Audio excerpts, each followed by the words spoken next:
and it took them hours. And they had tears in their eyes describing it to us. Back in the jungle, Granny stepped out confidently because she was aware of a phenomenon that is an American phenomenon, that we may have tough times now, but if we just keep moving over the hill, we'll find a solution. We'll find that things will be much better. As we struck out this year and move forward, we now find it's difficult to find an article that doesn't show positive uptick in the economy, positive uptick in all the real estate measurements. And I'm so thrilled to serve this organization, to serve this nation during these challenging times. It's been a real privilege. Thank you so much for the opportunity to visit with you today.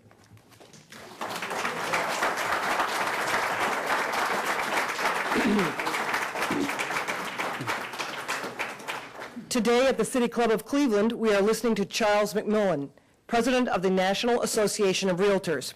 We will return to our speaker in a minute for the traditional City Club questions. We encourage you to formulate your questions for our speaker now and remind you that your questions should be brief and to the point. We welcome all of you here and those listening to WCPN 90.3 FM, WCLV, WTAM, and one of the many radio stations across the country.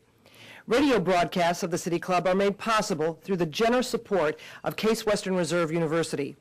Our television broadcast partners are WVIZ PBS IdeaStream and Time Warner Cable.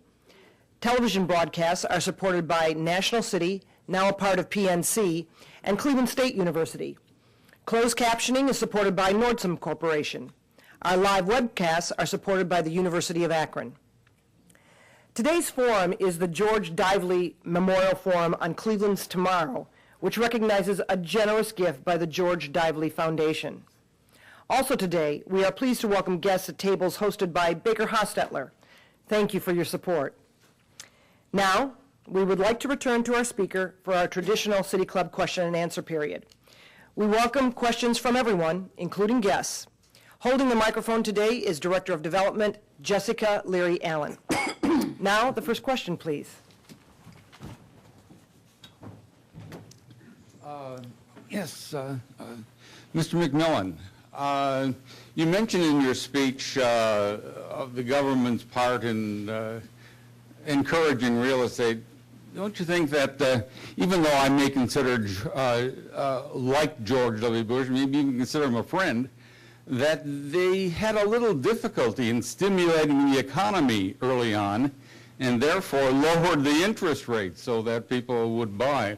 And insofar as the banks are concerned, don't you think that, especially the banks that receive bailouts and so forth, are really behaving in a rather criminal manner in their complete lack of caring for the American people whose money they use? Thank you very much for your question, sir. And I'd like to take the latter question first, with your permission.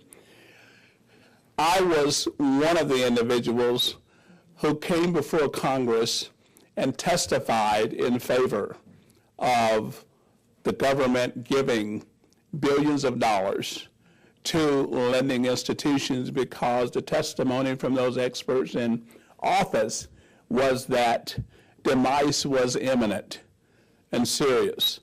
And as a result of mine and other testimonies, of which we believed in the sincerity, those banks did receive it.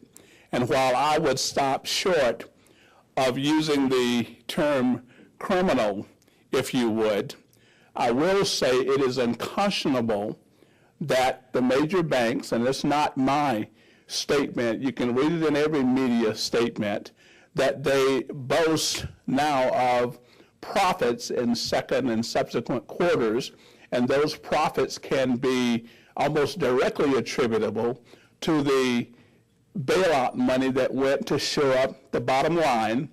And I can assure you that during testimony, the testimony in favor of giving them that money was so that the benefits would be passed on to the consumer.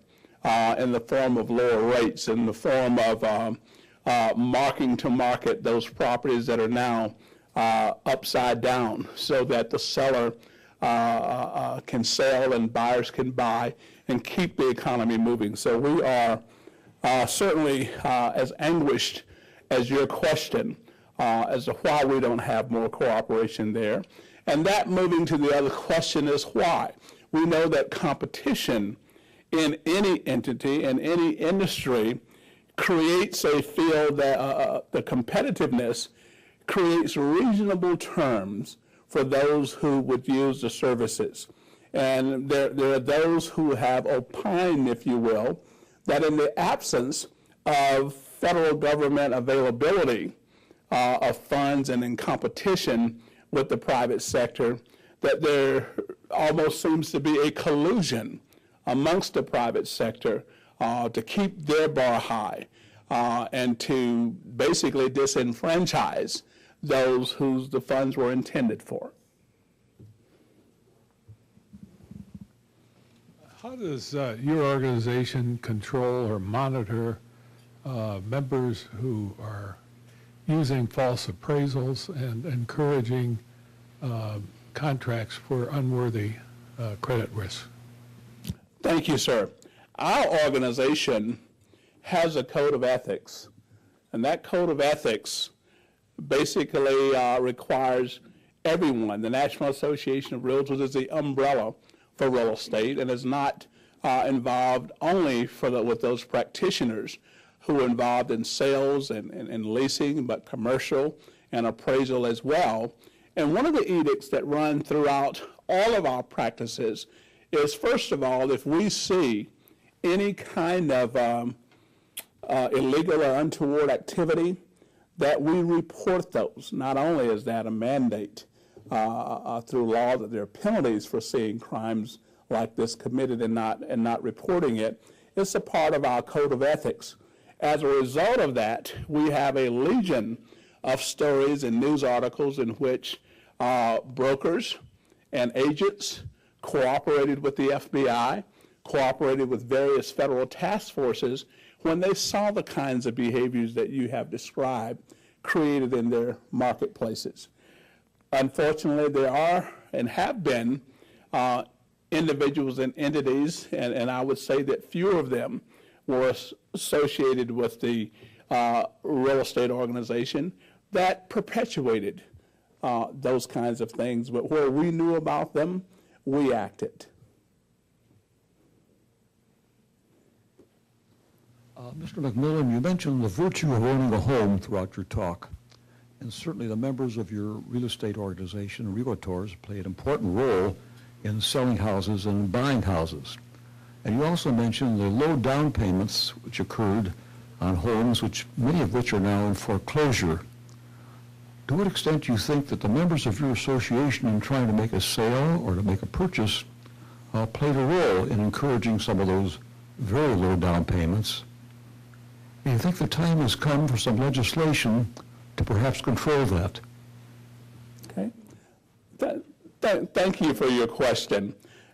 First of all, I would say that there are a number of variables that address the worthiness, if you will, credit worthiness and otherwise of someone receiving a loan or receiving a mortgage for the down payment.